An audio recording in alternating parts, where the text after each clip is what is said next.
Bu bitki bir çox xəstəliklərin dərmanı hesab edilir. Gəndalaş bir neçə adla tanınır. Qara gəndalaş, qara mürvər, çöl qara gözü kimi müxtəlif adlarla tanınır. Bitkinin immun sistemi daxil. Bir çox xəstəliklərdə bitməz-tükənməz faydaları var. Vətənimizin hər bölgəsində bitir.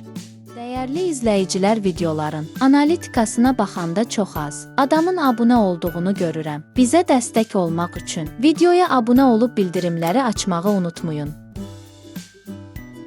Tərkibi selüloz, kalsium, fosfor, A və B6 vitamini baxımından zəngin xassələrə malik olan gəndalaş bu tərkibi sayəsində ən faydalı qırmızı-qara meyvələr arasında yer alır.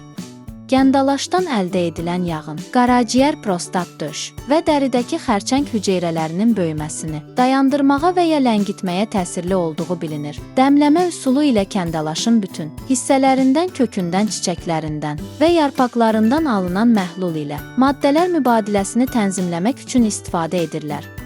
Yeni dərilmiş gilə meyvələr və hamaş çiçəklərindən dəmlənmiş çay revmatizm zamanı xəstəliyi yüngülləşdirir.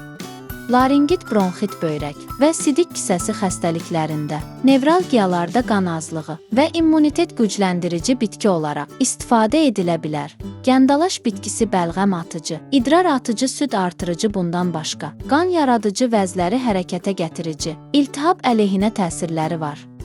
Müxtəlif dəri xəstəliklərinə qarşı ideal vasitədir. Daimi istifadə zamanı yüngülləşdirmə baş verir və xəstəliyin remissiyası hiss ediləcək dərəcədə uzadılır. Bu bitki soyuq dəymə və qrip zamanı çox yaxşı kömək edir. Hərarəti salır, tərlədir.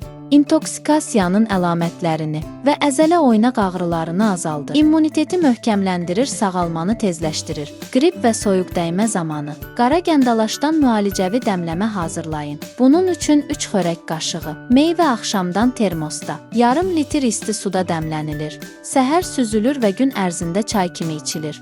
Dəmləməyə bal da əlavə etmək olar. Hətta gəndalaşdan mürəbbə bişirilir. Bunun üçün əvvəlcə gəndalaş bitkisi yığılıb yuyulur və aş süzənə tökülür. Suyu süzüləndən sonra lay şəkər tozu ilə birlikdə bişiriləcək qabın içinə tökülür, bişirilib istifadə edilir.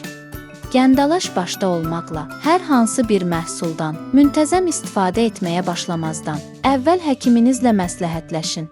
Sağlamlığınızı riskə atmayın. Bəs siz gəndalaşdan istifadə etmisinizmi? Nəticəsini görmüsünüzmü? Rəylərdə yazın.